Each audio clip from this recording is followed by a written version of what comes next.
Hey everyone, welcome back to episode 12. Today I'm going to be discussing the differences between shooting in S-Log2 and Cine 4 on the Sony mirrorless cameras. In episode 11, I explained the specific custom profiles I use and how to save those settings to your camera. That episode is linked in the description below, so let's get right into it.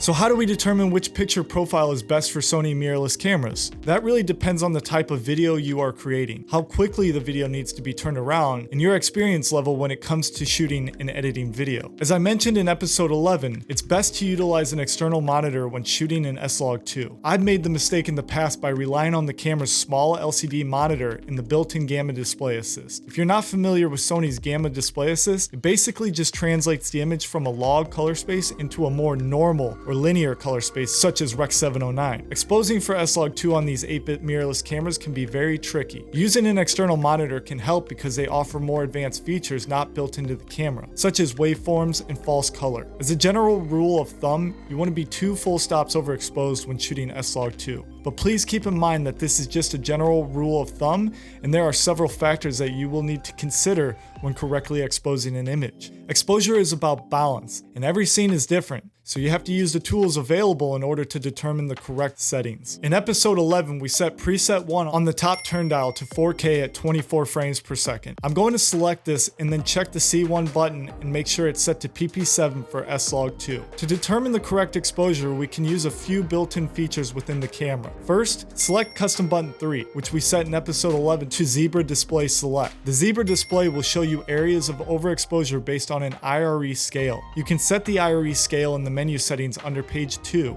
submenu 6. Select Zebra setting and then choose Zebra level. If you scroll down to the C1 option, you can set a custom setting. From all the research I have done, setting this to lower limit type and 107 plus will show you the point where S-Log2 starts to clip for the highlights. You can also utilize the metering mode, or MM, that's located in between the ISO and the aperture on the back LCD display. This will show you the overall value of an exposure in an image. Each of the numbers on this metering scale represents a stop of light, whether it's a full stop or a third of a stop. In episode 11, we set this metering mode to multi, which is the default mode for most cameras. This mode divides the frame into multiple sections and analyzes the image based on light and dark tones. This can give you a good indication of an overall exposure, but it should not be used to determine the full accuracy. Using both zebras and metering in conjunction with each other can help, but you might also want to utilize the built-in histogram as well. You can find the histogram by selecting up on the control wheel and cycling through the display till it pops up on the monitor. The histogram shows you the values of bright and dark areas. When the histogram is pegged to the left, the image is underexposed. When the histogram is pegged to the right, the image is overexposed. For the most part, when the histogram is evenly dispersed in the middle, you should have a decent balance of exposure.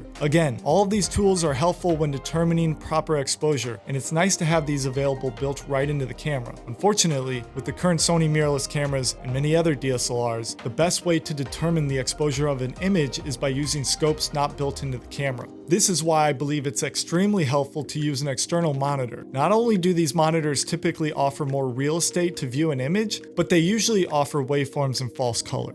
Let's talk about waveforms. At first glance, it's somewhat similar to the histogram. The darkest value of an image, or pure black, is 0% IRE and displayed at the bottom of the waveform. The brightest value, or pure white, is 100% IRE and is displayed at the top of the waveform. The majority of an exposure within an image should fall somewhere in between, without any aggressive clipping on either side. However, there are certain instances where clipping is inevitable. For instance, a very bright source such as the sun may clip parts of an image to pure white. That's why the waveform monitor is a great way to set exposure, since it allows you to see variations within the image. Keep a note that the skin tone should fall in the 70 IRE range. Although, skin tones may be hard to determine using the waveform monitor because it doesn't necessarily show you a clear depiction of the skin tone range. The value of the skin tones might get lost in the waveform with all of the other elements of an image. This is where false color really comes into hand. False color shows different luminance values that are represented by distinct colors to give you a clear clear understanding of the exposure levels. This is especially beneficial because those colors represent different IRE values, so it's very easy to distinguish areas of underexposure, overexposure, and correct exposure. Using false color is extremely useful when determining skin tones. As I mentioned earlier, skin tones typically fall in the 70 IRE range, which appears as light gray when using false color. So, when using this feature, you can determine the exact IRE range of those skin tones. So now that we know the best way to expose for S-Log2, why would we decide to use Cine 4?